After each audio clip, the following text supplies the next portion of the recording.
Hello, and welcome back to Cape Corner, where we explore the history, story, and cultural impact of a different character or group every episode. I'm Blue, and I almost forgot my intro just now. And I'm Jordan, and I'm back. Did you hear the pause there?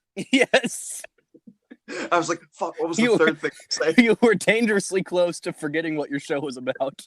What do I do here again? Welcome back, man. It was a very audio buggy week without you. Yeah, I got to listen in. There were some glitches in there.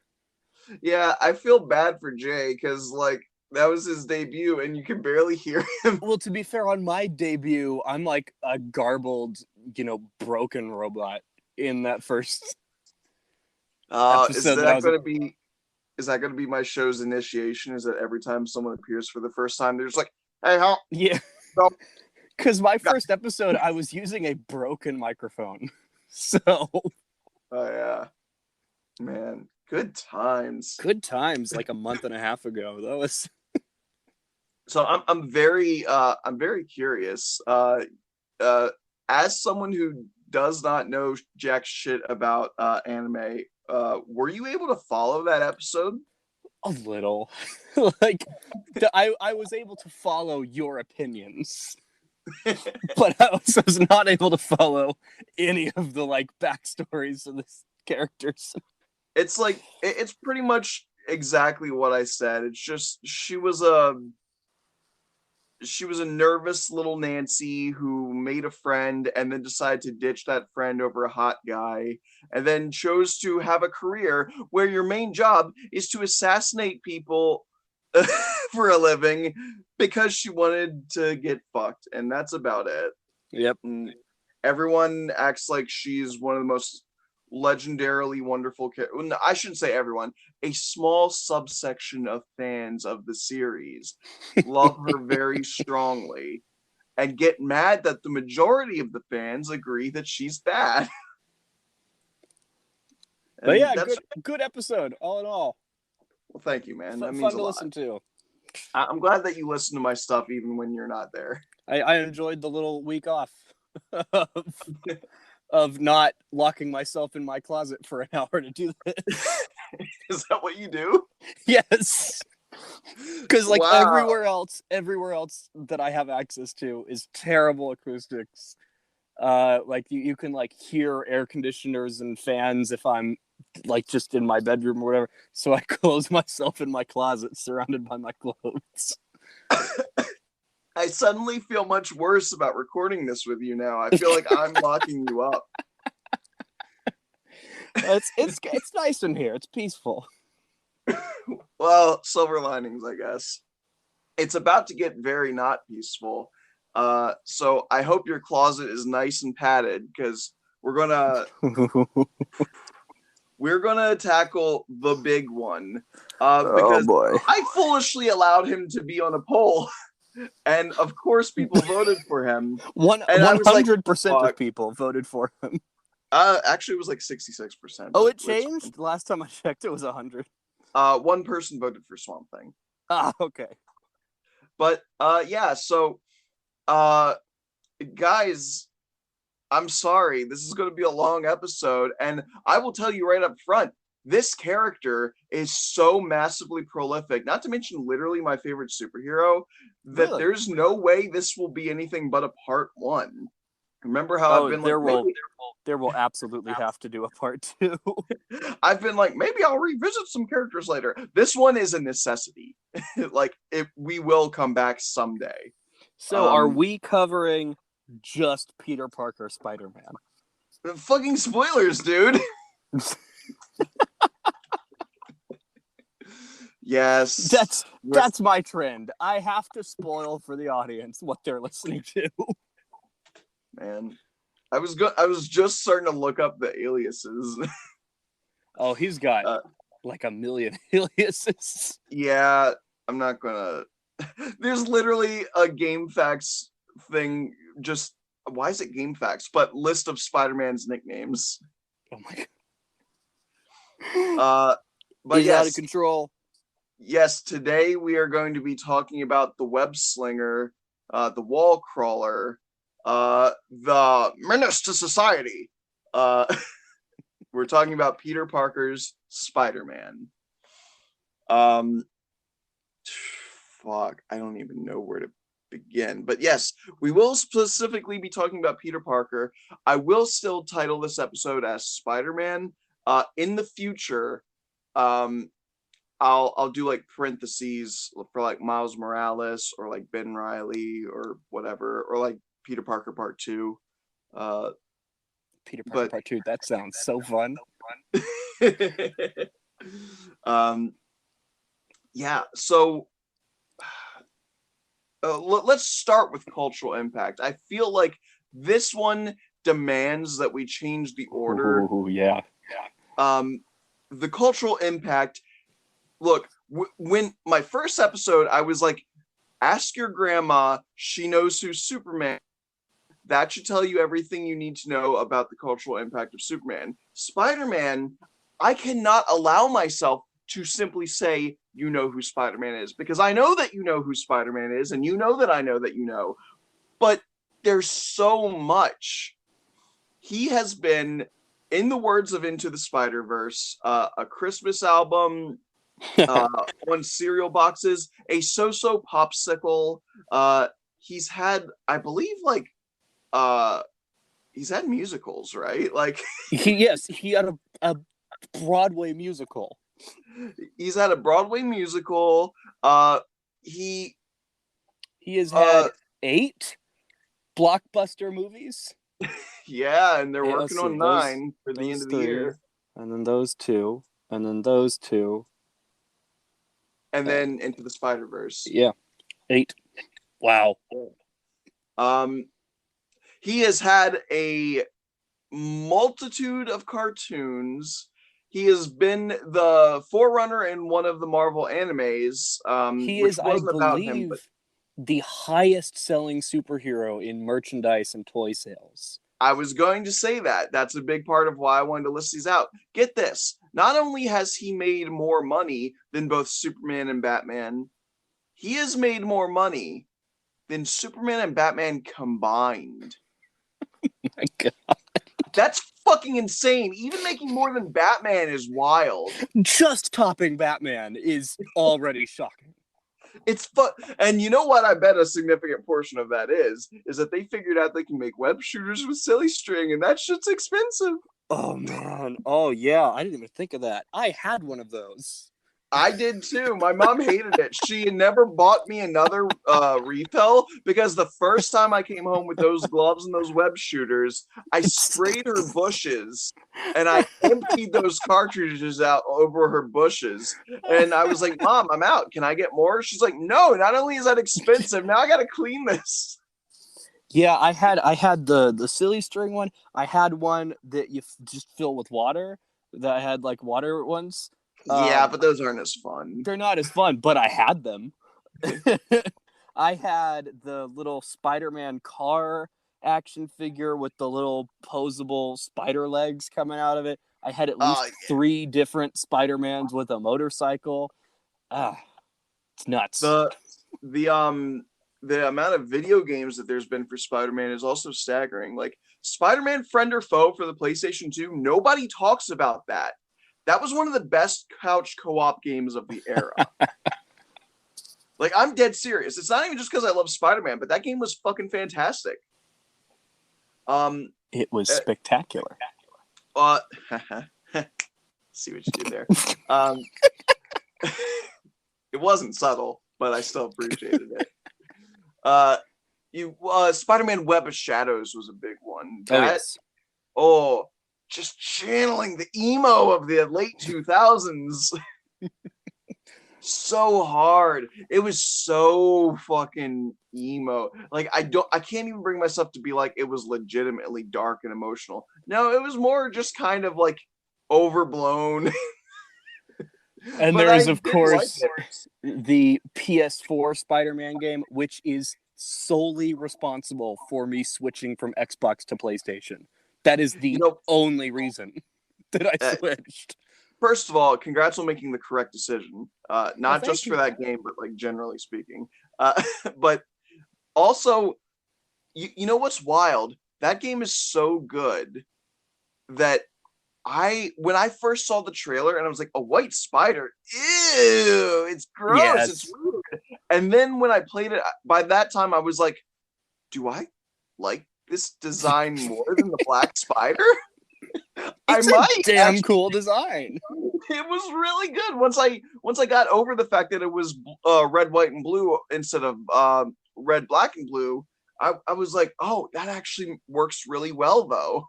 I see why we made our flag this color. Um, and also France and stuff, I guess. But like, Yeah. whatever. But it, But it anyway, evokes a shot in all three Raimi movies of Spider-Man standing in front of an American flag. isn't it kind of amazing how we've decided to just hammer home American iconography with Spider-Man, even though he's actually quite anti-American in many ways. Yeah, he lives in New York. It's the Big Apple, the big American city. Yeah, but like in terms of the people who think they're more American than we are, he does not align with their philosophies. That's the Yeah, way I'm. sure. I'm gonna do a slight political tangent and say that it really bothers me when people try to own patriotism. So it's yeah, he's the American superhero. I'm cool with Yeah, that. America has values that it should go with, and sometimes people use the wrong values for America. this Uh, is very true. Yeah. but yeah, I never call any superhero unless they're specifically like America should crumble and burn. Then there's never a character who's just anti-American. It's like he's American. He's a pro-American Would you superhero. even say that for superheroes like the Black Knight, who is very specifically not American? Oh well, yeah. Then yeah, but I don't know if is he anti-American. I don't know anything about him. Is He's he just kind of British. indifferent to the existence of America? He's British. Oh, okay. Yeah. Then he's probably anti-American. That's what I was getting at. Yeah. Um, but yeah, so it's funny because like everyone thinks of Superman as the big all-American hero, but it's like Spider-Man was actually born here though. So like he really is kind of like more. Yeah, and probably. I and don't like know. the amount of times that Superman This is like a nation of immigrants. yes, obviously I will never argue that Superman can't be thought of as American, but also he's very global centric. Like he doesn't stay like as much as he's associated with Metropolis, he goes everywhere, Yeah, including that's very space. true. Spider-Man is pretty much the New York superhero. This is his thing. He's here. Spider-Man's cosmic adventures are peppered in. They're very few and far between, but for Superman, that's a constant. Superman casually goes to save people from a volcanic eruption in Mexico and then comes back. Yeah. He's just does it all the Oh, time. uh, sorry for this tangent, but real quick, talking about Superman in Mexico, I actually find Superman more compelling when they go further with the idea that he's an alien immigrant, in that not only is he from Krypton, but in Gods and Monsters, he landed in Mexico and he Oh, literally yeah, immigrated I remember. Oh, that was cool. from Mexico to America. And so he had to deal with not only the, oh, you're an alien, but also these, oh, fucking spooks. And, sorry for using that word, but it's like it's the racist shit. So it's Oh like yeah. he's got to deal with both fronts now. And I appreciate that because like with the normal Superman, he can pass off as a white guy easily. And as a result, a lot of the racists in our real world still use Superman iconography, and it's like he's not on your side, dude. Oh, he's not on your side. It really bothers me. Again, our listener, I'm sorry, we get political, but yeah, it really bothers me when, especially like Trump era stuff has a bunch of Superman Oh, iconography on it. He is yeah. a refugee journalist who fights a corrupt billionaire running for president. I was You gonna say literally, cannot get great. further away from your goal. His greatest enemy is literally analogous to the guy they worship. So like, Yeah. oh, Fun fact, talking with Andy the other day, we both sort of had a startling realization that Jeff Bezos is essentially real life Lex Luthor. He is Lex Luthor. At first, when I first saw that he got like really buff, I was like, "Oh, is he Batman?" But then I remembered he's Lex Luthor because he's bald and he's evil. That's the only reason. Has nothing to do with killing his employees. He is bald and evil. Yeah, Spider-Man. So Spider-Man is so culturally important, probably because he was created to be the most relatable superhero at the time. And that's a good transition into the history of the character. Oh yes.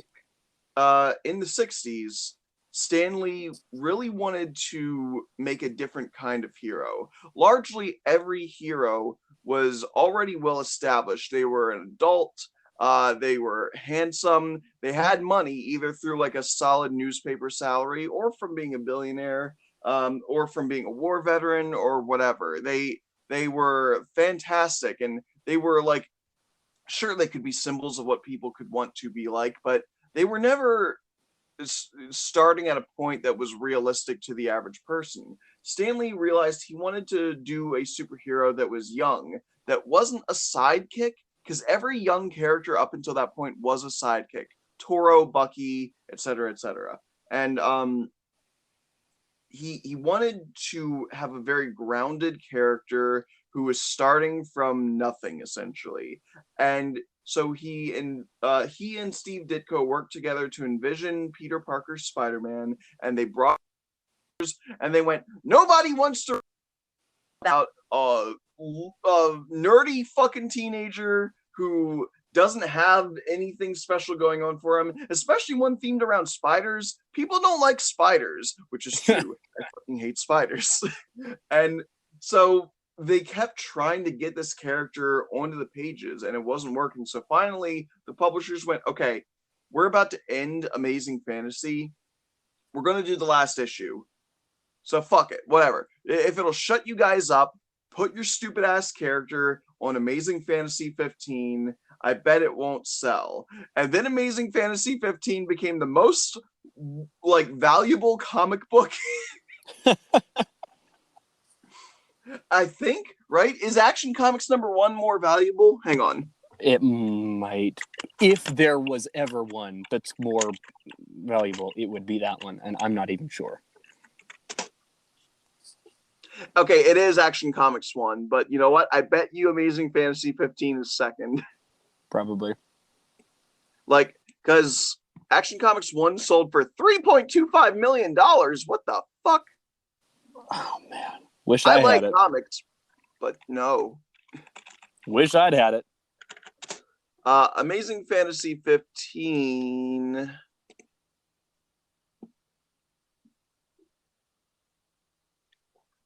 $38,000, $170,000, $275,000. Holy shit! Yeah. Oof. $705,000. Yeah, that'll do it. That'll set you up for a while. Jesus. Oh, so there you go.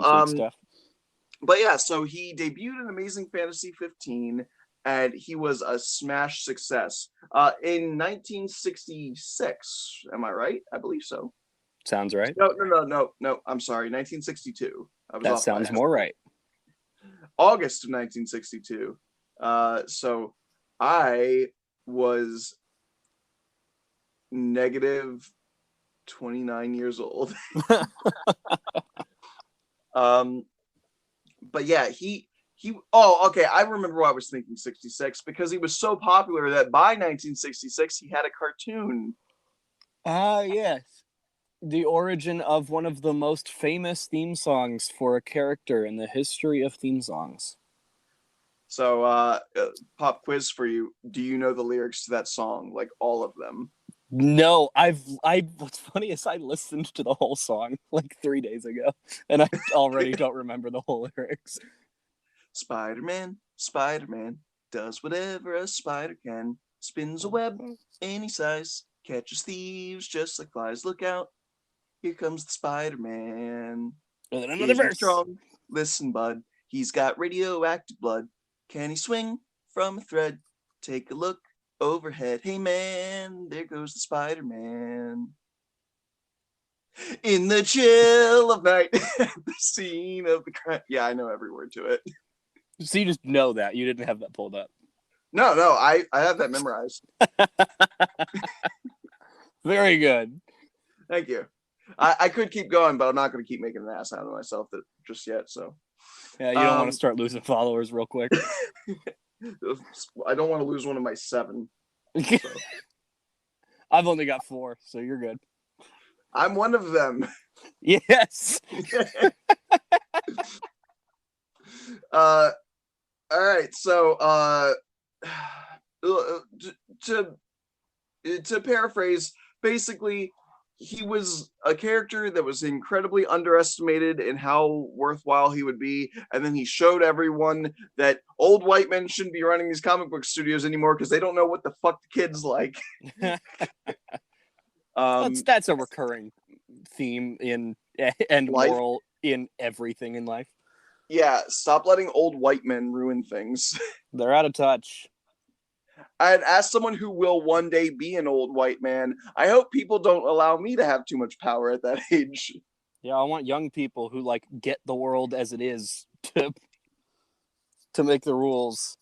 I'm still going to endeavor as I get older to try and keep up with things and not be a fucking loser. But, yeah, I'm betting awareness of how you could get out of touch would help you not get out of touch. But yeah, and I'm extremely aware of how much old people suck, so I'm going to try to avoid that. You're woke. Hella woke. Thanks, man. As the kids say. I had good sleep last night. So we should probably go into like some of our favorite no, you know what? Before we talk about stories, because that's going to be a very long portion, let's talk about his abilities. Well, first, let's talk about I don't remember the whole quote, but I remember that Stan Lee there was a documentary, Stan Lee gets interviewed and he's talking about Spider-Man, and he's saying that what made Spider-Man so interesting is that this guy has your problems. He's got homework, he's got girl troubles, he gets a cold. He was the only superhero who got a cold. And I thought that was a cool line. It is very true that it's like he is just living a normal life, and the shit that happens in normal life happens to him, and it makes his superheroing a little bit harder. And that is one of the things that makes him so relatable, particularly to the typical demographic that's targeted by comic books, which is generally teenagers. And so he's cool. He's cool. I like him. That's just a thing. But yes, his powers. Well, I was going to say real quick, you know, it's funny that you mentioned the cold thing. Even today, off the top of my head, I can only think of 2 superheroes that I've seen have colds in like any sort of motion media. And Spider-Man I know exactly the other one you're going to mention and why. Spider-Man it was the Amazing Spider-Man 2, I believe, right? Yes. He had a cold. And go ahead, tell me who the other one is. Batman in season 1 of Batman the Animated Series, the introduction of Mr. Freeze. No. That was mine. 3. That was mine. Those are the only 2 I could think of. I was going to say Ben 10. Oh my. There's an episode where he gets a cold. There's an episode where he gets a cold, and every time he transforms into one of his aliens, then the cold bacteria affects his aliens in different ways. So when he turns into Wild Mutt, who typically has no eyes, but he smells through like weird gills on his neck, they're all clogged up with mucus, so he's just fucking running blind. That's funny. When he turns into Four-Arms, who's a big red guy with 4 beefy arms and super strength, he has hives like under his armpits. And when he turns into Heat Blast, who is a man made of fire, he's, instead of being red and orange, he turns blue, and his flames freeze things into ice. Oh my god. It was fucking rad, actually. But yeah, there's this episode of Batman the animated series where Mr. Freeze first shows up and he freezes Batman, and then Batman has a cold for the rest of the episode. He's like sneezing and stuff, and Alfred gives him a little Chicken. thermos of chicken noodle soup to take with Yeah, him. that would be the thing that he does. Um, abilities now. So he's really fucking strong. Like he's so agility based that people tend to forget how strong he is. But he is stronger than Captain America, stronger than the Winter Soldier. He is stronger than considerably stronger. Like he holds back so much most of the time. If this dude doesn't hold back when he punches you, you will instantly die. Like he's on the level to where he can, I wouldn't say directly fist fight with the Hulk. He still needs to be agile, but it's like imagine if a smaller boxer who's quick is fighting like a big beefy boxer and he's like able to win by like dodging and still hitting him hard enough to do damage and wearing him down. So it's like he's doing that to the Hulk. So yeah, like, and in movies we see him casually catch a flying police car and hold it aloft over his head. Yeah, and then just set it back down. That's more than you've ever seen Captain America do, I think. Well, he pulls down a helicopter, so that's pretty intense. But and like, yeah, but even then, it's a floating thing. Yeah, it's not like he was holding it up with one arm. It's that he was like keeping it from moving, and keeping something still is a lot harder than catching something moving like a fucking car. Yeah, we regularly see Spider-Man like hold up walls that are falling down or move like a giant chunk of building that has fallen on him. Yeah, I was going to say in Homecoming they recreated that famous scene from the comics where a building falls on him and he's just like water is coming in and he's starting to drown, but he's got like massive steel girders and sections of like rock and concrete on him, and he still summons the strength up off of him to get out. It's like, holy shit. Might be my favorite emotional beat of that movie. It was fantastic. I loved it. The fucking come on Spider-Man, like hyping himself up. Gets me in the heart. It's so good.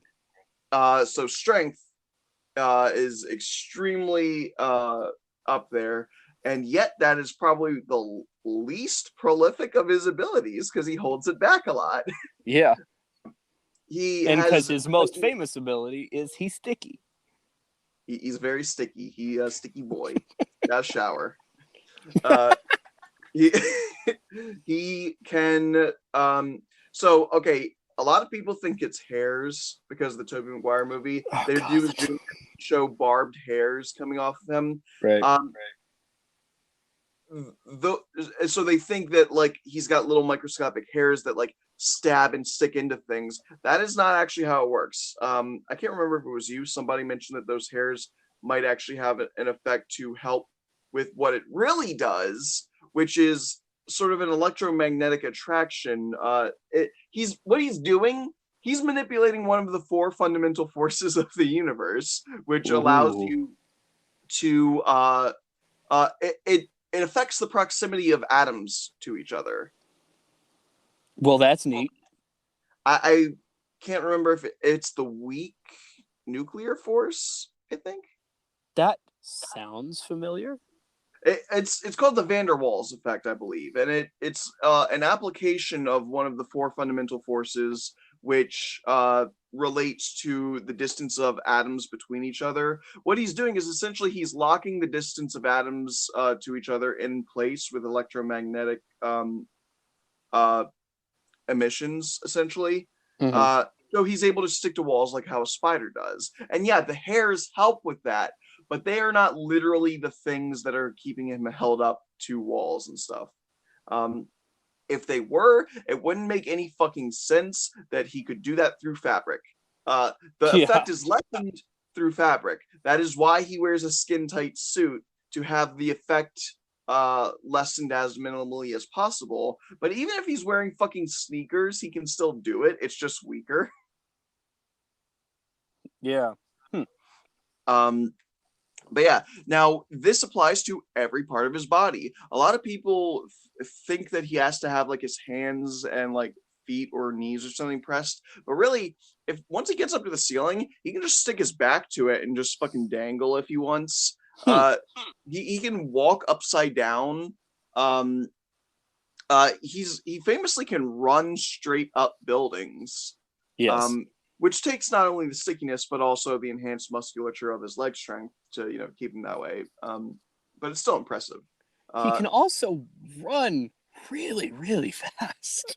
He is, yeah. The enhanced abilities of his strength also apply to his running speed. Like, it's pretty incredible if you see him, like, because you don't often see him run. He doesn't usually have to. He prefers to use his webs to get around, which we'll get to, but when he does run, it's like, whew, look at that boy go.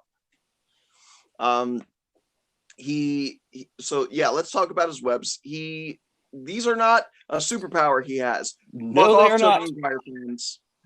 He does not have organic webbing, except for that one time in the comics after they did the Tobey Maguire movies. Then he got better. His webs are an invention. I'll touch on this a little bit right now. We have to talk about it more seriously later. People think that Peter Parker should not have technology. Shut the fuck up. I hate that so much. Shut the fuck up. He does use technology. Literally, the most iconic thing about him is technology. He's a techie boy. Christ, I can't. They'll be like, Iron Boy Jr. Fucking everybody uses technology. Captain America had an electromagnet to retrieve his shield. Shut up. He, at 16, is an expert chemical and mechanical engineer and invents a web fluid, and then invents a thing that can shoot those web fluids hundreds of meters. And support his weight and all kinds of other stuff. But I like it when he was Tobey Maguire and it came out of his wrists and his suit was only fabric. And that's what I grew up with, so that's the superior. Well, they fucking made that up for the movie, all right? So shut up. Also, I have no clue how a 16-year-old made that suit in the Tobey Maguire movie. Well, he was also 16 going on 32 in that movie, so that's true. He was apparently in one of those home ec classes that teach you a lot about sewing. Yeah. I'm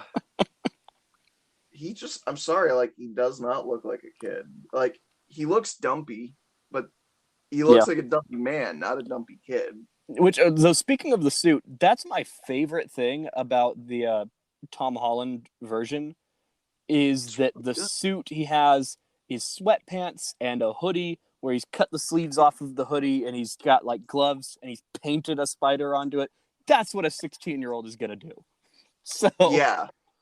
It's a much more realistic take, and people want to be shitty like, but Iron Man made the suit. It's like, yeah, because he has access to manufacturing plants and shit. A 16-year-old has a closet. Yeah. And like a particularly poor 16-year-old. Yeah. He has like scissors and markers. Like, what do you fucking want from him, man? Yeah, and he has also built those goggles in that version, which is really cool. I've always thought that's neat. Yeah, I like that. Okay, but with more abilities. So, in addition to his enhanced agility, his enhanced speed, his enhanced strength, his stickiness, and the web fluid that he built for himself, fucking MCU haters, one of the most famous powers he has is he has a sort of precognitive, subconscious, danger sensing ability that warns him whenever something could potentially harm him in small or big ways, and he can react to it subconsciously. Sometimes it depends. And what this is most often referred to is, of course, the Peter Tingle. Yes, the famous Peter Tingle from the history of comics that we all know and love. I hate that they called it that because it just makes me think of erection jokes. I think that's exactly what you were supposed to think of. No, of course we were talking about the spider sense, which is okay, this is a big tangent, kind of. I'm sorry. Did you know that they made a Spider-Man Uno game back in the mid 2000s, and there was a variant card. Like they still had Draw 4 and Draw 2 and Skip and all that stuff, but they also had a Spider Sense card. There was another black card, like the Wilds, Right. and you could play it to look at your opponent's hand. That's nuts. Sorry, it's one of the things I always think of whenever I start talking about the Spider Sense in detail, because it's a very personal memory, because I used to play with those Uno cards all the time. Sounds like a fun game. It was fun. I mean, it was Uno, so of course you have fun with it. Uno's great. Yeah, so the Spider Sense it's a little bit touchy when trying to describe it, because sometimes it is a subconscious reaction, so he is naturally dodging attacks as they are coming at him, which frees up his conscious mind to do all of his quips. And yeah, for all of you who want to bitch about the MCU quips, y'all fucking love it when Spider-Man quips all the time. He's been doing it in the comics for decades. Shut up if you don't like other characters doing it. We really don't give a fuck. I'm getting really livid in this episode. I need to calm down. This is gonna be such a fun episode. But and look, for some of you viewers who may be going, why are you guys getting so aggressive in this episode? I'm sorry. Twitter. This is not directed at you. It's directed at Twitter. It's directed at Twitter. I only joined like 8 months ago, and in these 8 months, I've discovered that the Spider-Man topic of Twitter is toxic as fuck. Really, most fandoms are have like just intense toxicity. But at least with the toxicity that I see in the other fandom topics on Twitter, they are toxic because they are trying to outdo each other in how much they love the character. With Spider-Man, they're vehemently against everything that is Spider-Man. Well, see that now we're gonna go on a Twitter tangent. This is so much fun. The Star Wars fandom definitely is hella toxic. That's why actually like the Fandom Optimists show is named to counteract the Fandom Menace Star Wars stuff. I never even put that together. Yeah, it's because there's just so much needless negativity in the world of fandom that I was like, we need fandom optimists. That's what we need. We need people who just unabashedly love all this stuff. And so like Star Wars fans hate Star Wars. Spider-Man fans hate Spider-Man. Batman fans love Batman, but only one of them. And then they hate all the other ones. That's how Batman Hey, you know what's works. crazy? What's crazy with the Batman thing? They love the wrong one. I'm sorry. Christian Bale is a shitty Batman. They're all shitty Batmans. None of them are comic accurate Batman, and that's the other funny thing is everyone's like, no, this one's the comic accurate Batman. No, they aren't. At least the other ones are like fun to watch. Yeah. I've never outside of like some of Heath Ledger's stuff, I've never enjoyed really watching the Batman Dark Knight trilogy, because it's so jacking off itself, right? Like, we're so serious. Oh, that's just Nolan. You're just I know, and I don't like it. Christopher Nolan sucks. Fucking come at me. Fucking nobody. I don't give a shit about Inception. Nolan is hella pretentious. He's like, that's my I will never forget or forgive when someone asked Christopher Nolan, because he was producing, it was either Man of Steel or Batman versus Superman. I don't remember which one. It was Man of Steel. Did he only produced that one? I believe so. Someone asked, is it going to have a post-credit scene like, Marvel's doing? And he just looks at him and goes, a real movie wouldn't do that. I'm like, well, you know what, Chris? Get fucked, Chris. I hate him. See, okay, look, sorry to tangent in the tangent. Tangentception.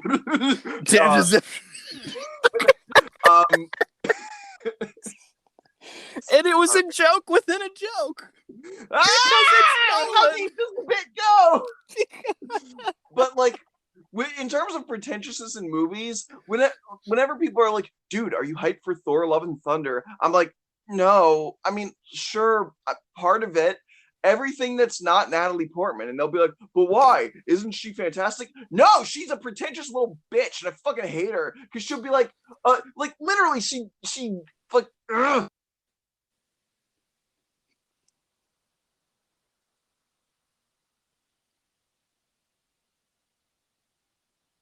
Because superhero movies are the death of auteur cinema. Fuck you, Natalie Portman. They're making more money than Black Swan did. But yeah, my favorite. This will be my last thought here, and then we'll go back to being on the podcast. But was with the a real movie wouldn't do post credit scenes. Like, yeah, so instead, Man of Steel and Batman versus Superman of what should have been post credit scenes in the movie and overcrowded the films. Yeah. Jesus. All right. Look, we're gonna do a small break here to both collectively calm ourselves and have a little ad break. And we're back. So had to take a deep breath there. Yeah. Thanks for listening to that. Fuck. Drink. It's fine. Whatever. Oh. Anyway, so now we've touched on melodies. We wound up touching a lot about the movie experience. Let's talk about some of our favorite Spider-Man stories. Ooh, okay. You go first. I gotta think. So, one that's always stuck with me is one of the earliest Spider-Man stories that I found out about. Are you aware of Captain Universe? I heard of him. Don't know much about him. So, in Marvel, there is a few cosmic forces, and what's funny is that they're almost like a D&D alignment chart. The lawful, or here, I'll say the true neutral is the power cosmic, which is not really good, not evil. It only exists to consume and survive, and it normally manifests as Galactus, and he just eats planets, and he doesn't do it because he's trying to kill shit. He's just a hungry boy. And like chaotic evil would be like the Phoenix Force, which will possess a dead telekinetic girl and make her fucking crazy. Or like a group of 5 people or whatever. But then the lawful good is called the Unipower. And the Unipower, in times of crisis, chooses a champion and grants them what it calls the Enigma Force. And imbued with the power of the Enigma Force, that champion becomes Captain Universe. And at one point, Sentinel from X-Men, three of them were going into a giant robot called the Tri-Sentinel. So leading up to this event, the Unipower granted the Enigma Force to Spider-Man, who randomly started gaining enhanced abilities. His super strength went from I can lift a car over my head to holy shit, I can lift a garbage barge over my head. He started being able to shape his webs mid-flight, a la Green Lantern, make big old web hands or whatever that could grab you. He started being able to shoot little laser beams from his fingertips. He could either do like all 5 fingers each shooting a little beam, or like a whole beam from his arm, which was bigger and more powerful. His senses started becoming enhanced. He literally could hear Kingpin having a phone call while he was riding in a car down the street from where Spider-Man was. And ultimately it culminated with Spider-Man being able to fly, having his suit changed to mostly silver and blue, which is the Captain Universe suit, but a little bit of like the red suit was like on the face part. And him and Nova teamed up together against the Tri-Sentinel, and it ended with Spider-Man not firing a laser from his finger or from his arm, but from his entire body, essentially going full Vegeta from Dragon Ball Z and making a full body explosion wave that obliterated the Tri-Sentinel and left him spent. He exhausted the Enigma Force out of his body, and he went back to normal Spider-Man after that, except in one universe where he was still Captain Universe and just never stopped being Captain Universe. And that's for another story that I will talk about later. Huh. That's pretty cool. I really like it. And I wish more video games had Captain Universe as an alternate suit for Spider-Man, and they never do it. Yeah, that would be cool. I think one of my favorite Spider-Man stories was in the Spider-Man animated series from the 90s, where he, like, the Beyonder is involved, and we have a Secret Wars arc where he gathers, like, a couple of the X-Men and Iron Man and Captain America and at least one of the Fantastic Four, and they go on a big adventure to save this planet. I thought that was a pretty cool arc. Okay, Secret Wars in the comics was a little bit different. It was just a tournament. Just a little bit different, yeah. I can go ahead and use that to segue into another story. During Secret Wars, the tournament, Spider-Man's suit got ripped. So he found a little vending machine that was supposed to distribute new suits for fighters. And what he got was a little black ball. And he's like, this is not a costume. And then it wrapped itself around him and he had a new black suit. And he's like, oh shit, all right. And he found himself to be able to generate webs without having to worry about replacing his cartridge. It just like could make them for him. He was like, oh, that's sick. And he took it home to Earth with him. And over time, he got angrier and angrier and more aggressive. And it just amplified all of his... Well, okay, there's some contention here. Some people say that it was just the Tobey Maguire movie that brought in the increased aggression thing, and later on comics reflected that, and that the reason that he was angry in the original run of the comics was because it was the 80s and stuff just sucked for him. And it's like, sure, but I like the idea that there's continuity and that he was having increased aggression. And later on, he realized he had to get rid of that suit, and he rips it off, and it found its way to a guy called Eddie Brock, and it created Venom. Oh, classic. And it turns out that apparently the Beyonder literally just kidnapped the symbiote from its home planet and stuffed it into a fucking vending machine. God, come on, Beyonder. The Beyonder's a dick. He really is. But it's like when you're like the third most powerful entity in the universe, it's like, what else are you going to do other than just play with your toys, which is all life? I don't have much to say about this arc, but I love the one where he doesn't have his suit and he borrows a suit from the Fantastic Four, but they don't have a mask for him to use, so he puts a paper bag over his head. The Bombastic Bag Man. One of my all-time favorites.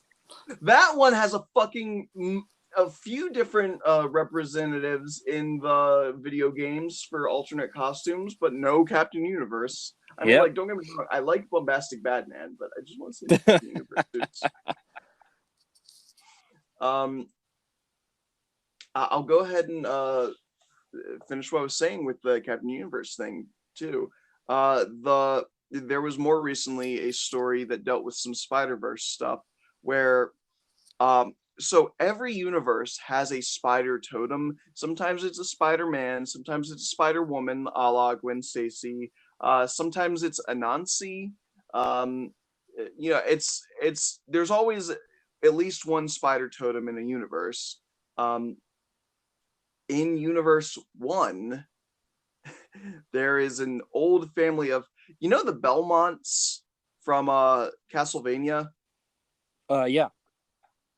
It's basically them, but instead of hunting vampires, they hunt spider totems.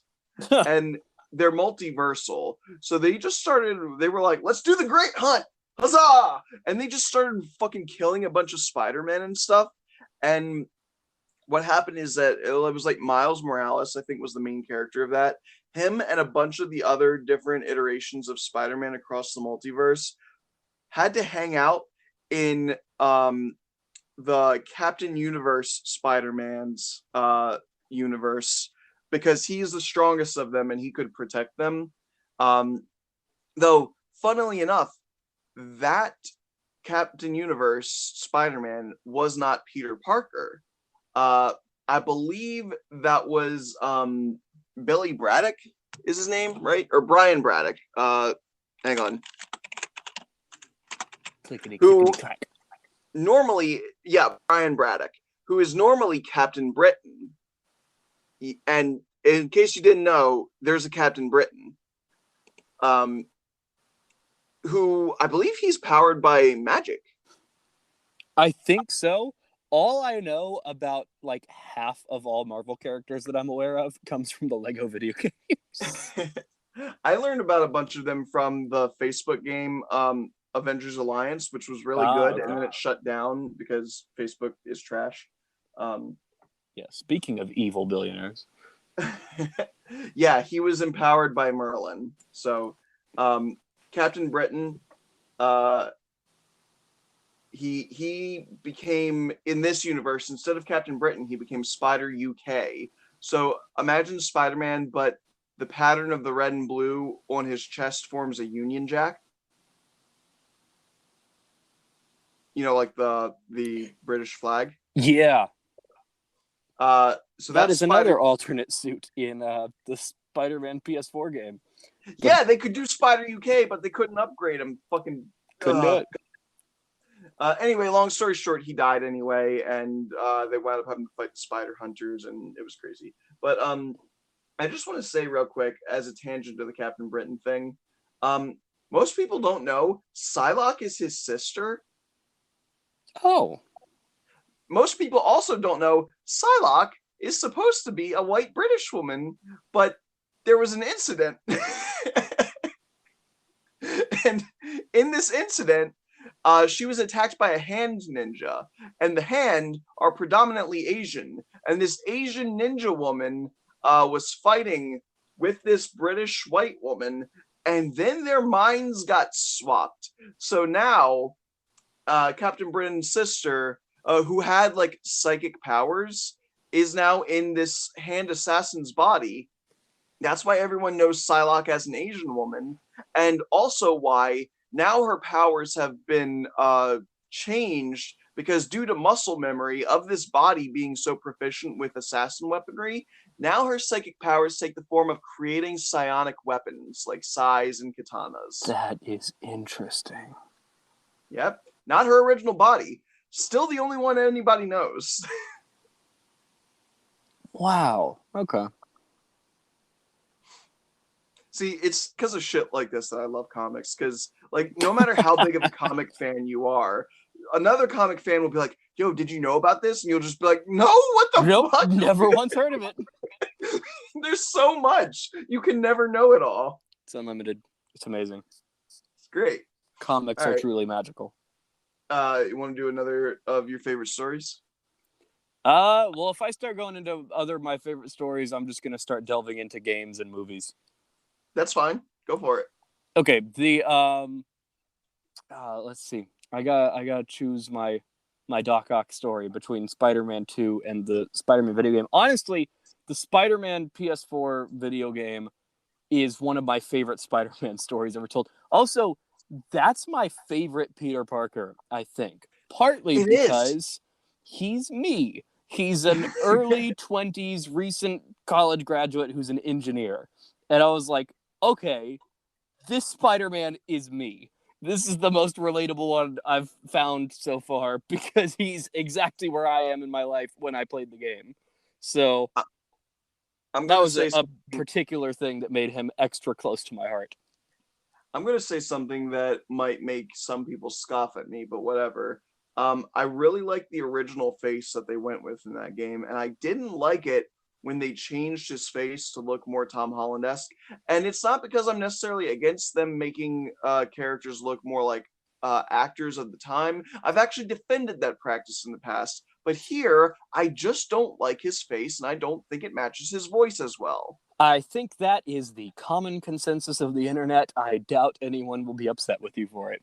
So But I have seen some people be like, "Oh, you guys just don't like the fact that it looks like Tom Holland." I like Tom Holland. well, also what's It funny doesn't fit is with this, they didn't though. do it to make him look more like Tom Holland. They did it to make him look more like the voice actor. I think. But he doesn't look like Yuri Lowenthal. I know what Yuri Lowenthal looks like.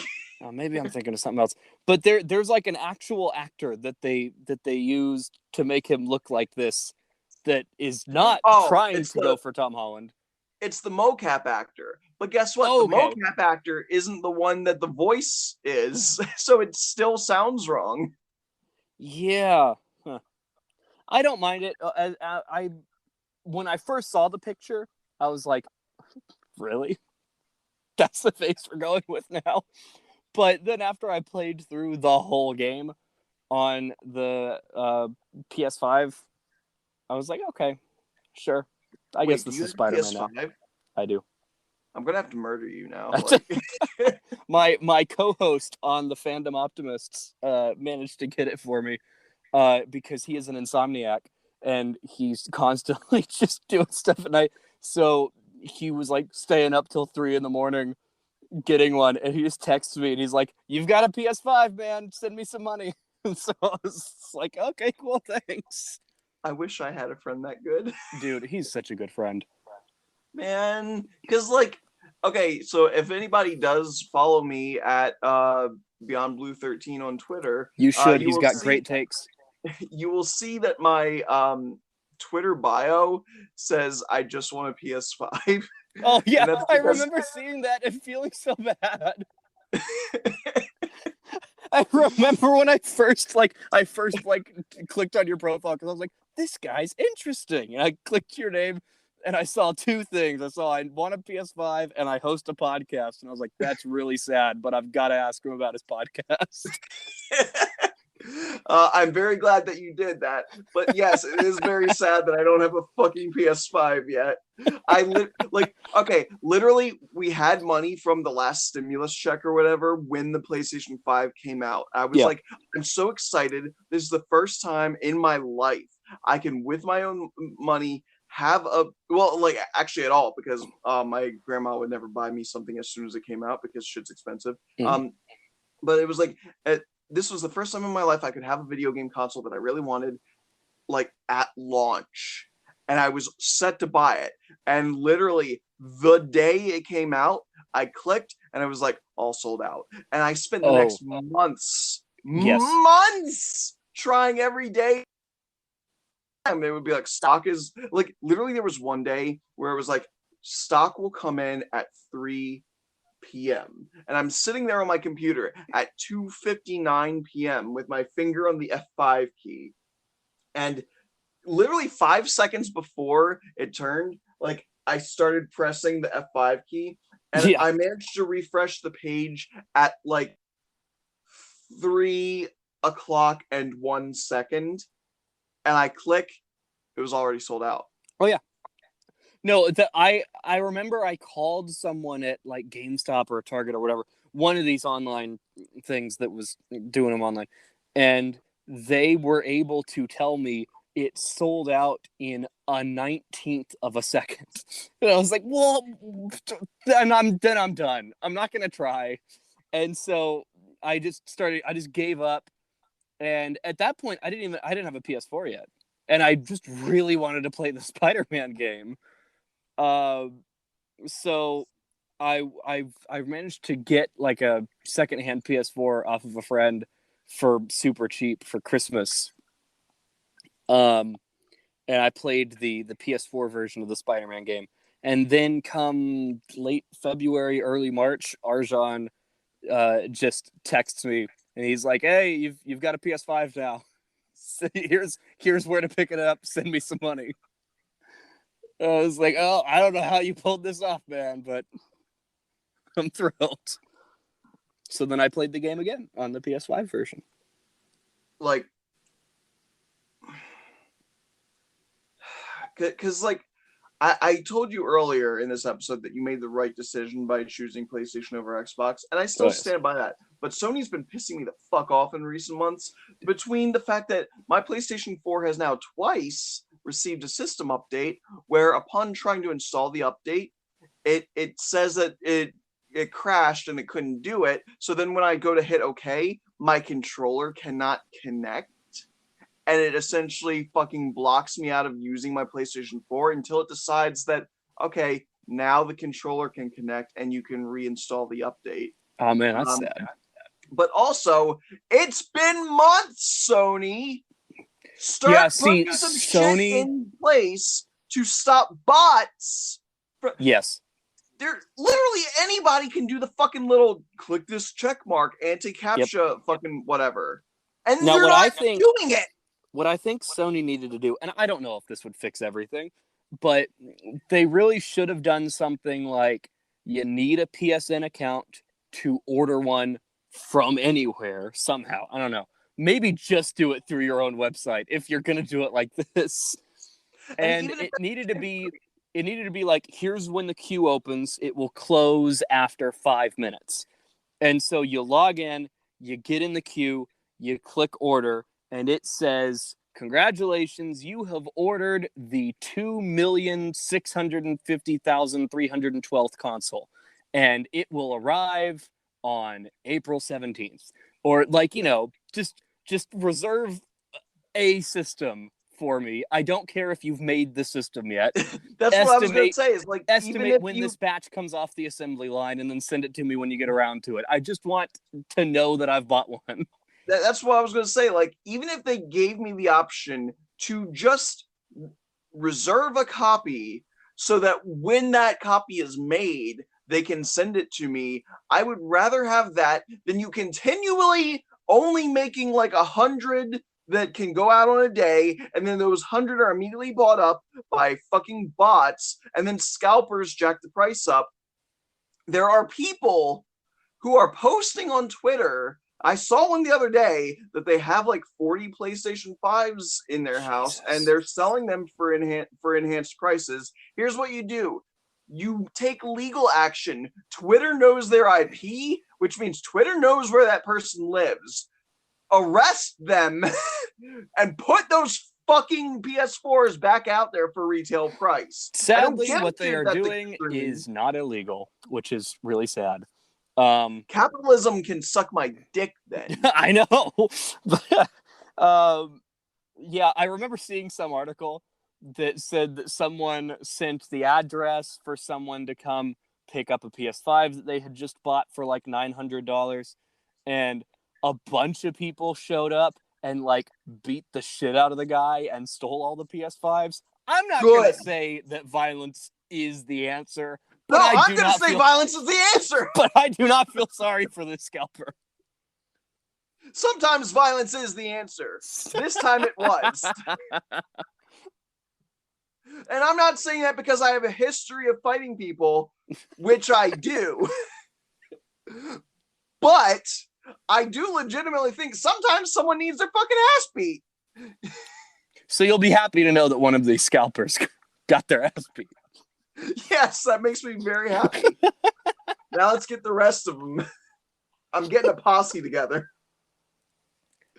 Yeah. Anyway, yes, I didn't really mind the new Peter Parker face. I didn't like it. I'll live with it, but I don't like it. I think once you play the game through with it, it's fine. But there was nothing wrong with his old face. Yeah.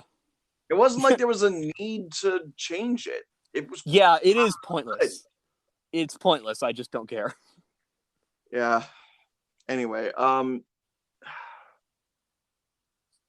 Jesus. Okay, let's before we go too long with this, let's yeah, we're gonna have to cut off for our part 2 at some point soon. Yeah, let's talk real quick about the big current issue, and that is people's hatred of MCU Spider-Man. We touched on it. Oh boy. Let's make this our final segment here. All right. Let's do one more about Spider-Verse tangents, about specifically the next movie's potential Spider-Verse. Okay. I want to touch on that before we go too. Is it the thing that you've been posting all over Twitter that nothing's confirmed and people should stop saying it's confirmed? Yes. That's about it. So I'll just say that now, since you've already said it, that it really bothers me when people are like assuming that it will happen, because yeah, there's a lot of evidence to make you think that it will happen, but nothing's confirmed. So it's bothering me when people on Twitter are getting toxic and calling people stupid for saying, you know, don't assume you know what the movie is, and don't hate the movie if they don't show up, because I get the sense that a lot of these people are going to say Sony lied to me for a marketing tactic by telling me that Tobey Maguire was going to be in the movie. Sony never told you that Tobey Maguire was going to be in the movie. That really bothers me. I actually have seen that for the trailer, which is why I know it will happen for the actor if he doesn't show up, because I've seen Twitter accounts say it is such bullshit that Sony lied to us about when the trailer was going to come out just to build up hype around the movie. Sony never said a damn thing. These like random Twitter accounts said this is when the trailer's going to come out, and they don't know anything. Like, people on Twitter have to stop taking other random people on Twitter as authorities on these topics. Yeah, I think it's Sony never promised you a damn thing. We've been raised in such a way that the only people that ever claimed to have insider knowledge were people that actually had insider knowledge on things. So now we just take at face value that if someone says they know, that they do. And we shouldn't do that, because it's the internet and people lie on the internet. People lie a lot on the internet. So yeah, that's that statement. Don't assume you know what the movie's about. And if you want to hope that they're in it, great. If you want to hope that they're not in it, whatever. But this entire situation is not helped by the fact that Tobey Maguire is apparently a troll, and he liked to stir the pot. Did you hear about this? Oh, where he's like winks at the guy and is like, yeah, maybe. There was a story where somebody went to Tobey Maguire and asked him, okay, just tell me, man, are you going to be in the new movie? And he just winks. But see, here's the other thing. Maybe he's trolling, or maybe that person lied and that conversation never took place. We have no way of verifying that. That's also true, yeah. But like, even if he did wink, I'd just be like, come on, man. You know that you're just going to make a bunch of nerd shit themselves. And I don't want to smell the stink. But yeah, so I've been all over Twitter saying, look, I don't care what you hope happens. Just don't call the movie bad if what you think will happen doesn't, because no one has promised you what will happen in this movie. That's the entire reason people don't like the new Star Wars movies. Yeah, I'm gonna fucking jump down your throats on this, so-called Star Wars fans. You don't get to say a movie's bad just because you spent 20 years reading books that are no longer canon and imagining in your head, oh, wouldn't a Star Wars Episode 7 be really cool if it was this? Well, it's not that. It ain't. And you know what? It's not bad either. Shut the fuck up. But yeah, the only thing we know about that new movie is that Alfred Molina is definitely in it, and Jamie Foxx is probably in it. That's what we know. That's it. Yeah. That's all we got. So, yeah. Anyway. And that could be, like, it literally, because I've seen people be like, well, Alfred Molina's in it, so how could it not have to do with multiversal stuff with Tobey Maguire? And it's like, well, he was also falling into a sun. Like, yeah. You could literally write that it was some fucking fusion reaction that opened a dimensional barrier or some shit, so he's the only one that fell through. That could literally be it. Yeah, it is entirely possible that he shows up as that Doc Ock and Toby still isn't in the movie. That's possible. Yeah. Like, don't underestimate writers. They will find ways to make this shit happen. Yeah. So anyway, that's my big Spider-Verse tangent and Twitter misinformation tangent. Now let's rant about MCU haters. Yeah, this entire idea that the MCU's iteration of Spider-Man I'm gonna get heated. Is bad and is anti comic book Spider-Man is so fucking misinformed that it truly makes me disgusted and convinced that the people who complain about the accuracy of the comic book Spider-Man have not read the comic book Spider-Man, I which do makes believe it that even more most people infuriating. making that argument are just saying he's not enough like Tobey Maguire's Spider-Man, which That's is what it is. unquestionably the most inaccurate of the 3 live-action Spider-Mans we've had. It really is. Because okay, so Which is not to say it's bad. I love all 3 of those movies because I'm a fandom optimist. But let's let's tackle these issues that we've seen time and time again, one by one. We'll go through why they're all bullshit. And I don't have any particular order. Do you have a particular order that you want to tackle these no, issues I'll in? just let you go for it. Okay, let's do the first one that I just thought of. The idea that Iron Man has replaced Uncle Ben. Uh, I have a spoiler alert for you. You can have multiple older male figures in your life. You can have multiple people who have died in your life. You will have multiple people who die in your life at some point. And you can take lessons from different figures that you look up to. Right. Uncle Ben lived and died and was an influence on Peter off screen. We didn't need him on screen again. We've had him twice. And the lesson clearly already was instilled in Peter. Yeah. In Civil War, he says like his own interpretation of great power, great responsibility. Yep. He He says says, when you can do the things that I can, but and you the bad don't, things and then happen. the bad things happen, they happen because of you. Exactly, and that's exactly what the purpose of great power, great responsibility is. There's no And real need for Tom Holland to tell Iron Man, my uncle died, and this is something that he told me. There's just, you don't need that. We know that. also, can I debunk something real quick? Yeah. Uncle Ben is never the one that originally said that line in the comics. And if you're complaining that Uncle Ben Yep. didn't say it, then you're a Yep. Tobey Maguire brainwashed person, cultist. Yeah. Oh, the quote was, I don't think it was spoken by anyone in the story originally. He monologued it to himself, I believe. Oh, I thought it was just something that Stan put, like a soapbox after one of the issues, and then it later got folded into the story. I don't know the order that it happened. I know that the earliest that it appeared in the comic, I'm pretty sure it was Peter monologuing to himself. Okay. In a moment of solitude. So it wasn't that anybody else said it to him. It's something that he came up with via the lessons that he was taught by his Uncle Ben of personal accountability and whatnot. But yeah, like, and again, anyone that's complaining about comic book accuracy, not only can somebody have multiple mentor figures, Spider-Man literally had Iron Man as a mentor figure. And I know when I see that argument be made by people that have 2 brain cells to rub together, somebody else inevitably says, but the point of having Iron Man as a mentor in Civil War was that he was a bad mentor. Okay, well, he was still a mentor that he looked up to. That's still a facet of Spider-Man's story, and you can't ignore it just because it's a negative aspect of Spider-Man. Guess what? That's the point of Spider-Man, is that he's imperfect. And and even and even if, yes, in the comics it was a negative relationship to a certain degree, this is a movie adaptation. Things will be changed to better the story happening in the movie. If they wanted a more positive mentor figureship with Iron Man and Spider-Man in the movies, they are allowed to do that.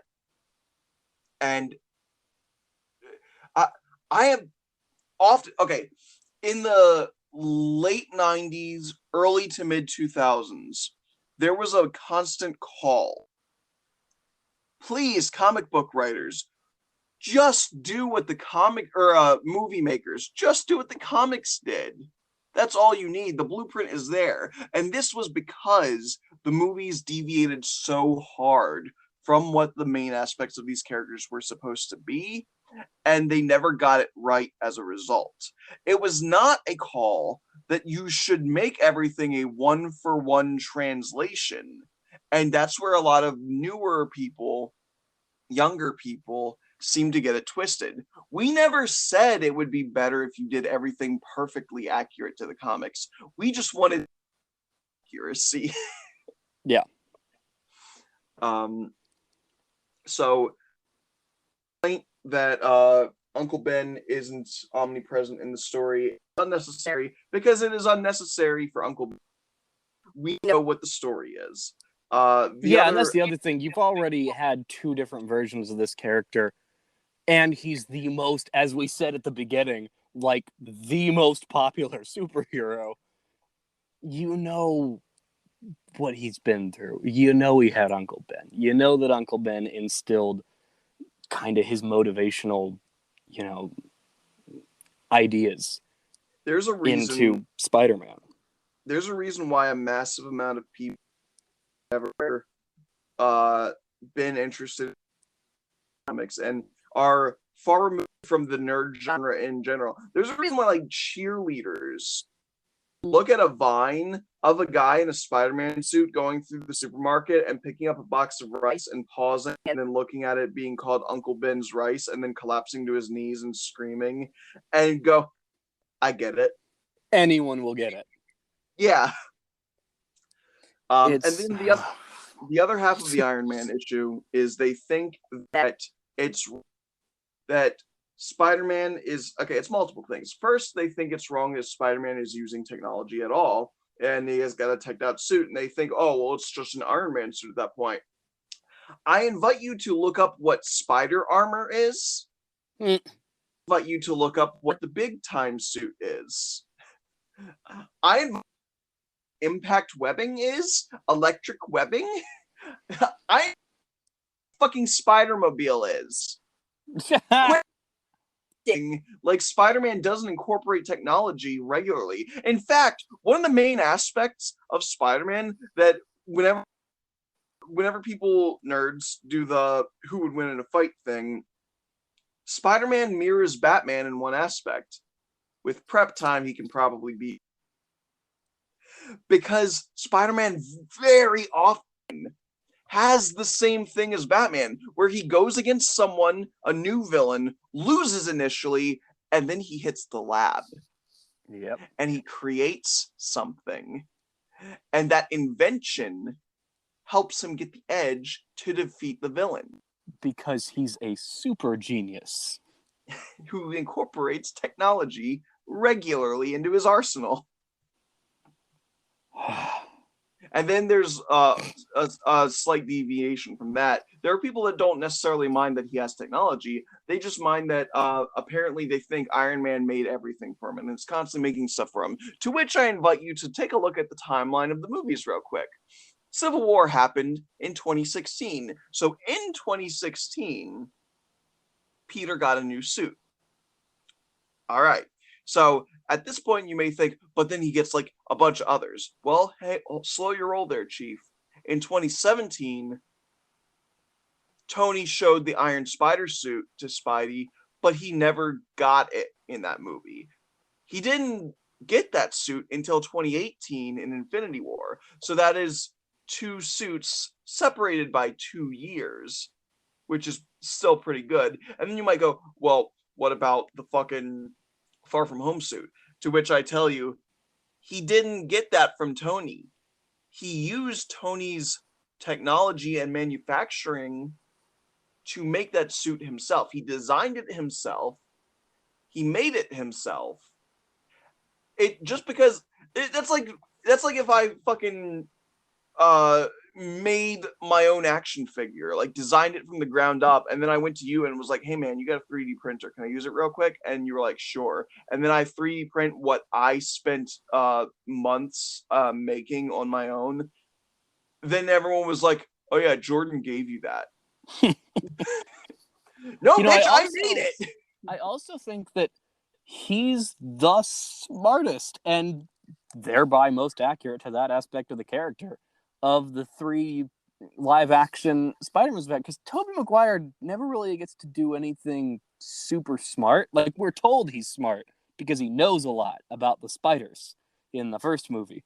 And then he goes to Columbia, I think, and says he's a very smart guy and he does well in his physics class. But you never Yeah, really because see you know that. how movies are always better when you tell and don't show. Yeah.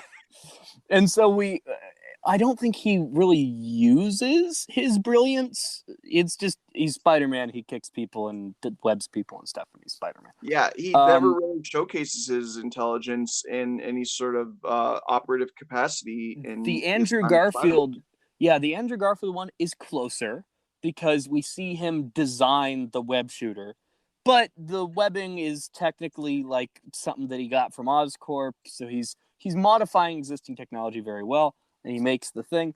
And then in the second movie, we get to see where he's also able to figure out how to electric proof the webbing and stuff like that. So he does That's some smart stuff. there's something that I want to touch on with that real quick.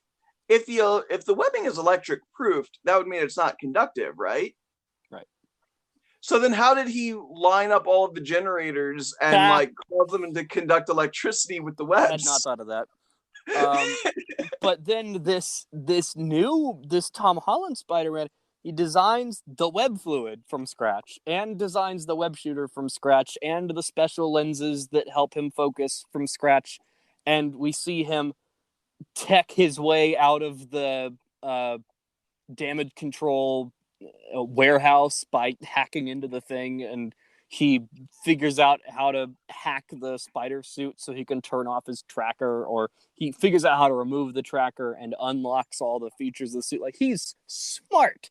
He is a genius in these movies, and I really like seeing that side of Spider-Man fleshed out a lot more in these Tom Holland movies. Yeah, it's great. Like, it's one of the best aspects of the character is that he, like, because everybody who loves Tobey Maguire, they seem to focus on the ability of Spider-Man to punch his way out of situations. But the best part of Spider-Man is that oftentimes, not only can he not brute force his way out of every situation, he doesn't want to brute force his way out of situations. He's a good, decent guy, and rather than just fucking pummeling a problem to death, a lot of times he would rather take a more humane and cerebral approach. And like, one of the best aspects of the character that I find to be so perfectly encapsulated in the PS4 video game is this sense of community and humanity that comes from Spider-Man. He will, if he doesn't feel like swinging, he'll ride the subway and he'll sit down and have a conversation with someone. And before Miles was ever an important character and he was just some random kid he helped on the street, he actually took a moment to teach him how to box, just so that he could protect himself later on. And it's shit like that that makes me love Spider-Man, because he's really the people's superhero. And I don't think he gets enough credit for that, weirdly, because that's one of the best aspects of the characters and one of the aspects that made him so popular in the first place. And these days it's like some people have forgotten it. Spider-Man Twitter. And yeah, the Andrew Garfield movies did really good at that, where he saves the little kid from some bullies and helps him fix his science project. And then he just talks to him. He just walks down the street just talking to him. yeah, That's I one enjoyed of my favorite moments.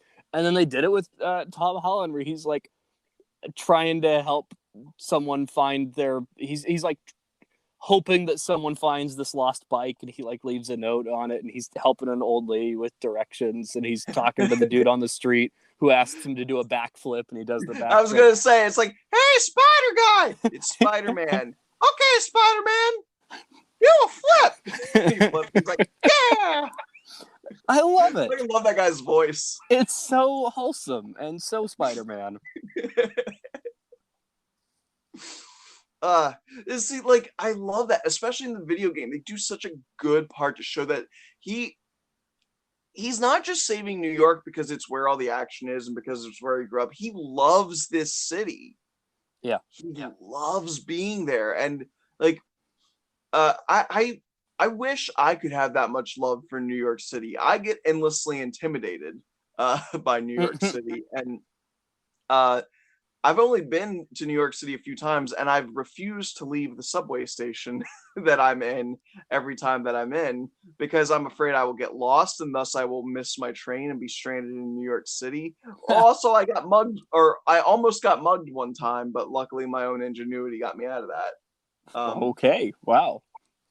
It was my first time in New York, and I was exploring this sort of like underground train station area that I was in because it was a layover going from my old home in Baltimore to where I live now in upstate New York, and I noticed the guy was following me very determinedly, and I started having to walk faster to like keep a decent distance away from him, and eventually there was a cop that was just walking by like on break chatting with somebody, and I out loud I was like, oh, I forgot something, and then I turned to walk beside the police officer. Uh, And I said nice. it out loud like that so I could act like there was a built-in excuse for why I was turning around. So I didn't have to draw attention to the guy following me, so I didn't make more of an incident. But at the same time, he knew that he couldn't keep following me, so he just had to keep going the straight line that he was walking in. Right. Wow. Yeah. That's exciting. Also, there was that one time we found some, well, I didn't. My girlfriend, the first time she was in New York, spent 20 minutes in the bathroom, and I'm standing out by the bathroom waiting for her. I'm like, oh my God, I don't want to have to go in and like see if she's okay or something. She finally came out, and I'm like, what took you so long? She's like, sorry, I got kind of freaked out because I found somebody passed out with a needle in their arm in one of the bathroom stalls. Okay. New York City is a great place. Well, Anyway. I've only been once. I didn't have any scary experiences like that, so I've always wanted to go back. We also found police tape in one of the underground train station stores because apparently someone got killed there. So Okay. maybe it's just that station that's bad. Could be. I mean, when I went to New York, I was just being touristy. I went to Times Square. I walked by the Empire State Building. I went to Central Park. I went to some museums. So I wasn't really in New York City. I was just being a tourist. Okay. See, real New York is scary. I'm sure it is. Anyway, so okay, what are the other complaints that Spidey Twitter likes to give about the MCU? That he jokes too much? Fuck off. Is that a real one?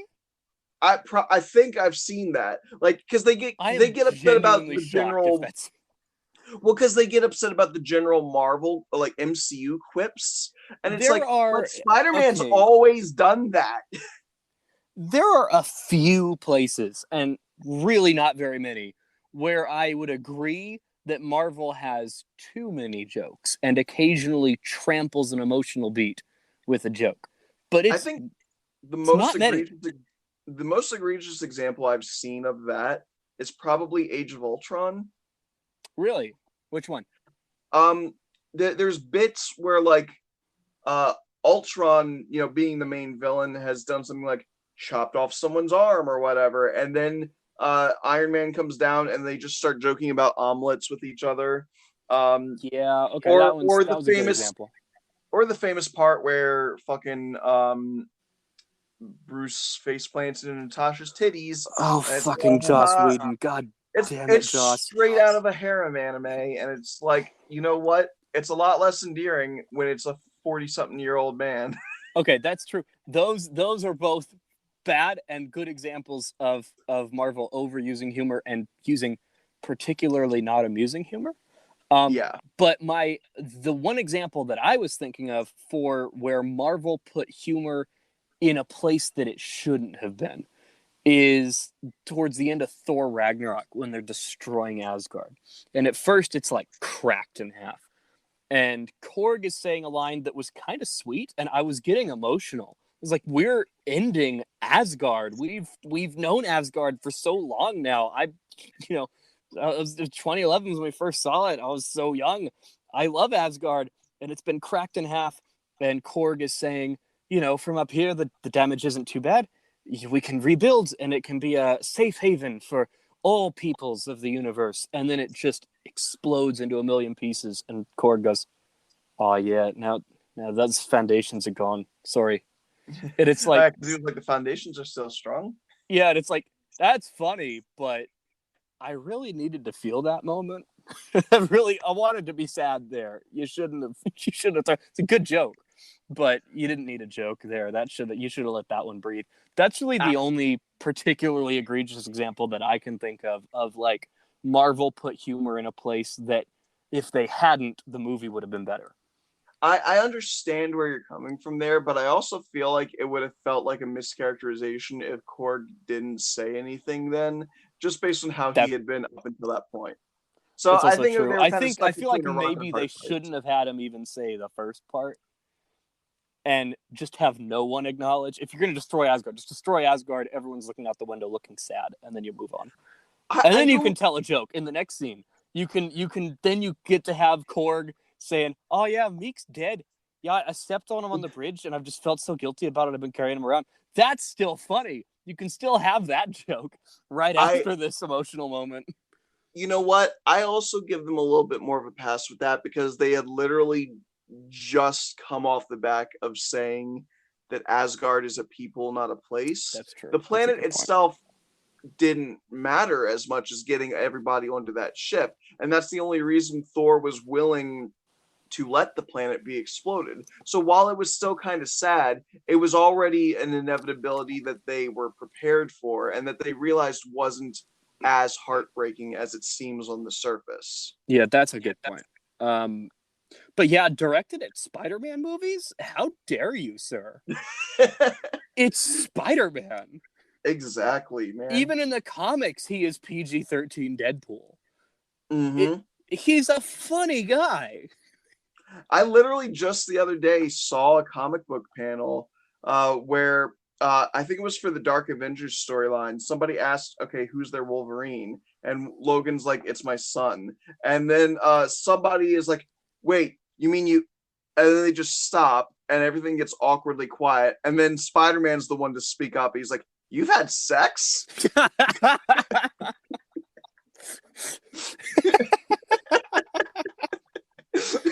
Spider-Man's a funny guy. It's great because like everybody was clearly thinking it.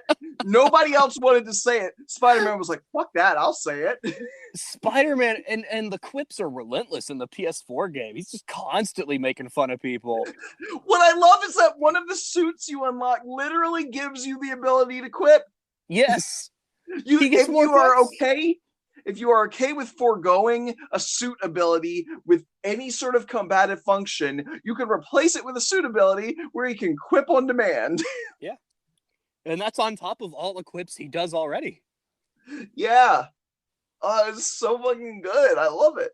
Yeah, and Spider-Man's a funny guy. That is the worst complaint I've ever heard. That he's too funny in these movies. Like, can you even think of what the other complaints they have are? Because they have so many, but they all kind of wrap around the same thing. And that's my issue, is that they sort of all orbit around this silent point that nobody wants to say out loud because it would immediately make them sound like fucking idiots. And it's that they like Tobey Maguire because it's what they grew up with. And as a result, they don't like things that are not Tobey Maguire-esque. So, but that doesn't give them any credibility. So in order to try and save face, they complain about comic accuracy, even though, again, this is not inaccurate to the comic books. No, this is Spider-Man. This is dude Spider-Man. One of the things I've seen is some people will complain that he shouldn't be a high schooler for too long because he was only a high schooler for a certain amount of issues. And to that I say, but he still was. And also, like him being a high schooler or a college student, it doesn't fucking matter because for a significant amount of time, school of some sort was his secondary environment to like Spider-Manning and like being at home or whatever. And again, if you want to complain about high school Spider-Man, why do I not see that complaint lobbed at Spectacular Spider-Man? Because that is a universally beloved show, and if they tried to lob that complaint at that show, people would fucking tear their assholes open. Yep. Yeah, it's there's so many just kind of pointless complaints, and there are things that you can complain about in these movies. I'm not gonna say that they're perfect films. Oh yeah, I don't think that they're perfect. Granted, I think that it's very telling that I can't think of any valid criticisms of them, but that's because I'm a fandom optimist and I unapologetically love all of this stuff. The complaints that I see regarding MCU Spider-Man are just the most inane, weak ass shit. They usually come off as just you don't want to like the new thing. And yes. And honestly, if someone said that, I'd be cool with it. If you're like, look, I just, I know what I grew up with. This new vibe isn't for me. That's fine. It just annoys me when people try to mask that by making up stuff that are really not great criticisms. Yeah. I just like, and look, I'm not against disliking something that is new. What I'm against is disliking something because it's new. As an example, once again, I will readily acknowledge that Teen Titans Go is trash, but do I only secretly believe that because it's newer than Teen Titans? No, I believe that because it's a bad show. Oh man, we had that whole rant. Even when you try to use the argument of, but it's for little kids. Little kids deserve better. Yeah. Like, Steven Universe is all for little kids. I watched that show because it's good. Mm-hmm. And fuck, I watch, man, this is for really little kids. I love Power Rangers. I fucking love Power Rangers. It's so good. Even the newer stuff, which is a little bit too kiddie for me from time to time, but it gets silly. I'll still watch it. Well, okay, I will defend this to the day I die. The best choreography I have ever seen from TV show Power Rangers actually came from episode 1 of Beast Wars. Have you seen that? Yeah. Oh yeah, that's a good point. Where like they were fighting with like the shit bit where someone grabs like a roll gurney and like just runs across the room and slams it into them, and there was a bit where the two guys ran like a double flying kick into someone. I was like, oh, it's so fucking good. But like every time they would do something like this, they wouldn't do like they do a flip and then they land on their feet like in the old. They would land on their backs, and it was very grounded, and you could feel the impact of all of these moves by that because every action had a proper reaction. And I was like, holy shit, this is awesome. Yeah. It's cool. It's, it's all fandom optimism. Unapologetically loving things. I just realized I want to talk about Power Rangers someday. Would we consider that a superhero thing or? Yeah, because it's also like kind of Japanese-ish, so it might fall into anime jurisdiction. Almost, it's a live-action anime. Oh no! Power Rangers is a live-action anime. Yeah, look, we're gonna be wrapping up the episode in a little bit. There's have to say real quick because I meant to say it earlier when we were talking about cultural impact and I just didn't. Okay. Spider-Man had a Japanese tokusatsu show. Oh yeah, it did. It was the 70s one. Is that it? Yes. Yeah. Now, for those of you who don't know what tokusatsu is a Japanese genre that has multiple subgenres. The two main subgenres are kaiju, which is giant monster. Think of Power Rangers. Is the main kaiju. He is actually called the king of the kaiju. There's also other ones like Gamera or to a lesser extent King Kong. He's kind of an American kaiju. Stuff like that. And every single episode of Power Rangers. Yes. And the other half is Sentai, which involves brightly colored teams working together to defeat evil forces. Now, Sentai itself has subgenres, which include things like Magical Girl, which is like Sailor Moon, Yeah. or Cardcaptor Sakura. But the main Sentai thing is like Super Sentai, which is the Japanese equivalent of Power Rangers. And then there's also things like Kamen Rider, which is there's usually only one guy in the suit, and he rides a motorcycle. And then there's other ones from there that got Americanized in the early 90s, like VR Troopers, Superhuman Cyber Squad, uh, Tattooed Teenage Fighters from Beverly Hills. That's a real one. But anyway, what all this culminates in is brightly colored teams, giant robots, giant monsters, cool martial arts, sci-fi weaponry. That's Tokusatsu. And Spider-Man in the 70s had a Tokusatsu show where, similar to Power Rangers, he would kind of morph. Like he would be in his civilian garb. He had like a fucking whatever his device was, and the suit would come out of it, and it would be like it would cut. It would be a very obvious cut, but then the suit would just be on him, and he would pose, and he would say a cool line like "The emissary from hell, Spider-Man," and it would like do multiple poses, and he would fight as Spider-Man for a while, and then by the end of the episode, there would be a giant monster, and he would call his giant robot. Oh my god. Which he would pilot and have a giant battle in the middle of the city. I should also point out this was not Peter Parker who got bitten by a radioactive spider. It was I think his name was like Takeda or something. He was kind of based on Akira, and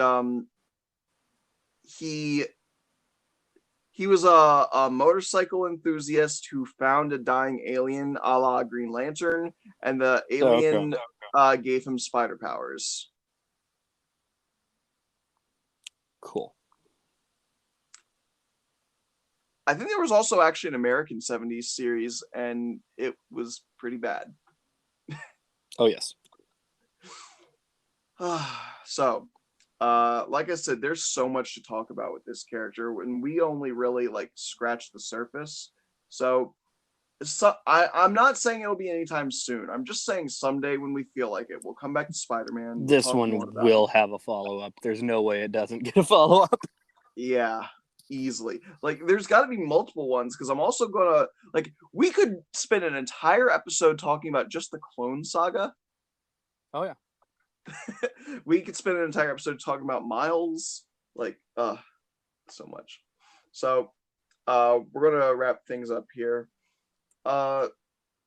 What's our lesson? Don't hate things because well, like, you know, firstly, yeah, don't be needlessly toxic, but also, is there really any way for us to say it better than with great power comes great responsibility? Because it's obvious for superheroes, but it's a little bit less obvious for normal people, but it's every bit as true, because you always have power to do something, and whatever your power is, there's always some responsibility that comes with it. Whether it's the power to be kind is the one that I always settle on. That you always have the power to be kind. You always have the power to be helpful and generous. And you have a responsibility to do it. That's why it always kind of baffles me when there are bullies and just assholes, that you kind of have an innate responsibility to just be decent. And Spider-Man gets that. I actually had this discussion with somebody one time where they tried arguing to me that Spider-Man wouldn't approve of things like socialism, and ridiculous. I told them, like, do you not understand what the entire idea of with great power comes great responsibility is. And they were like, well, it's about him like using his power to beat villains so that they don't hurt people. It's like, but it's not just about him. It's not a personal uh rule. It's an ethos to live by. The entire idea is that whatever power someone has available to them, they should use it for the betterment of others around them.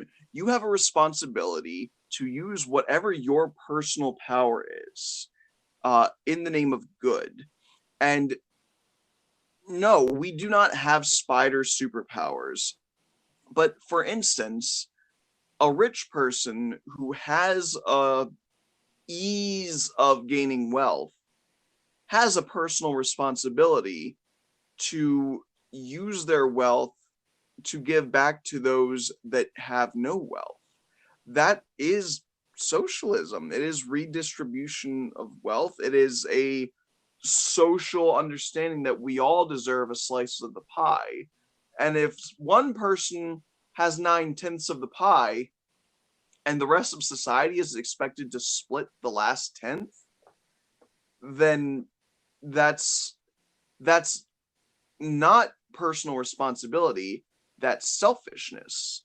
And obviously, people aren't following this tenet of life, but that doesn't mean they shouldn't. Really, that's why Spider-Man constantly preaches the message, is because there are people that still haven't learned the lesson. Whether it's money or, like you said, Jordan, kindness, or uh, a big one that I often turn to, it might sound weird, trauma. I don't want to get too woe was me, but I've been through a lot of pretty severe trauma in my life. And in that way, I actually have a power and a responsibility that is tied in with it, which is I have the power that I've already lived through it and I survived it. And through surviving, I learned, and now I have knowledge that it is my responsibility to share with the younger generation so that hopefully they maybe don't have to go through the things that I went through. And that, I believe, is like the ultimate um epitomization of what Spider-Man stands for. And like one of the big arguments I got in recently on Twitter about Spider-Man was somebody trying to tell me that Spider-Man's not an optimist because he's constantly sad. And it's like, you don't understand what optimism is. Optimism is not a lack of trauma. It is not a lack of sadness. It is not a lack of bitterness that the world treats you like shit. It is acknowledging these things, but then at the end of the day thinking, but how can I turn this into something positive? That's optimism. And that's what I'm trying to do. Whenever I am coaching somebody emotionally through a stressful and difficult situation, I am turning parts of my life that hurt me into ways to heal someone else. Spider-Man regularly reflects on how shitty his life is, or he beats himself up for not doing a good enough job or screwing up, like, I don't know, a date that he was on or something. But he isn't, it's not a Batman kind of thing. He doesn't brood. He might be upset for a while, but at the end of the day, he will go, okay, enough of that. I got to get back on my feet and keep going. I'll just do better next time. How are you going to fucking tell me that I'm not a true Spider-Man fan because I think Spider-Man's an optimist? If you don't believe Spider-Man's an optimist, I'm sorry to tell you, you're not as big of a fan of him as you think you are. So I think that's how we'll wrap it up. Be kind to other fans. Maybe they might have a viewpoint on the character that you've never even considered. Just because you don't agree with them immediately doesn't mean that what they're saying is not valid. And maybe you should take a little personal responsibility. So, Jordan, where can people find you? I am at Jordan Blueman everywhere, and it would mean a lot to me if you would give my podcast at Fandom Optimists on Twitter a follow as well. Yeah, I shouldn't have more listeners than them. Go listen to them. They're great. We gotta socialize the listener base here. I gave Arjan a little bit of. I haven't listened to the new episode that you guys did yesterday. Did Arjan respond to me mentioning that he was eating yet? Or wait, that was from last week, right? Yeah, I don't know. I don't remember. I have to re-listen because I was eager to find out if he had any defense there. Yeah, this week we've had all kinds of scheduling conflicts, so I don't think we're doing a full episode this week. I might just do short thoughts on Black Widow for this week's episode, and then next week we'll be back to our normal scheduling. Well, hey, what's fun is that Anchor gives you the opportunity to label something as like a bonus episode, so you can do that. Oh yeah, that's true. Speaking of, you can find Cape Corner. I mean, clearly you've already found it if you're hearing this, but I'll say it anyway. You can find Cape Corner on Anchor, Spotify, Breaker. I'm apparently on what is it? The Podcast Republic. Now, what's funny is that I was doing it for my PC, and I was trying to just Google, or not Google, I was trying to search Cape Corner. I could not find it. Like 20 to 30 other things popped up, and apparently the only way you can find me on there is to post the RSS feed. Look, I spent over a decade not knowing what an RSS feed is. I would just see it everywhere. This is all very new territory for me, so I apologize for my stumbling like a fucking drunkard through this, but I'm trying, okay? I'm trying, guys. Speaking of, you can follow me on Discord. The Cape Corner Discord is a cool place to be, and it is where you can vote for what episodes I will put up. The only reason I did Spider-Man this early is because the fans demanded it, and I would have held off longer, but here we are. Please mention this podcast to a friend. I am trying to spread awareness of this podcast as much as I can, and I hate doing it because I feel like a fucking loser just being like, you should really listen to my podcast. Like, it makes me feel like an asshole. So I don't want to do it. Please do it instead of me. I feel like I'm forgetting something. I always feel like I'm forgetting something with these. Discord, Twitter. Join the Discord. I'm about to pose an interesting who would win on the Discord because I really want to know which is better, Spider Sense or the Force. So the who would win matchup is going to be Spider-Man versus Obi-Wan. So join the Discord and lend your thoughts. I have opinions, but I'll save them. All right. So I guess that's that. Do your thing, man. Yeah, my only parting thing for today will be use your power and your responsibility to be kind. That's beautiful, man.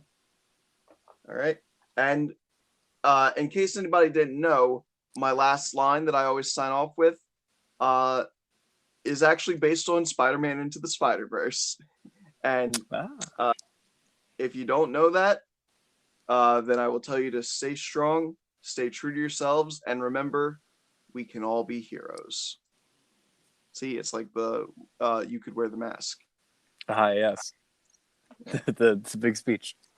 Yeah, I'm not original. So. Dear God, we passed 2 hours. Oh dear God. I'm not editing this tonight. Fuck that.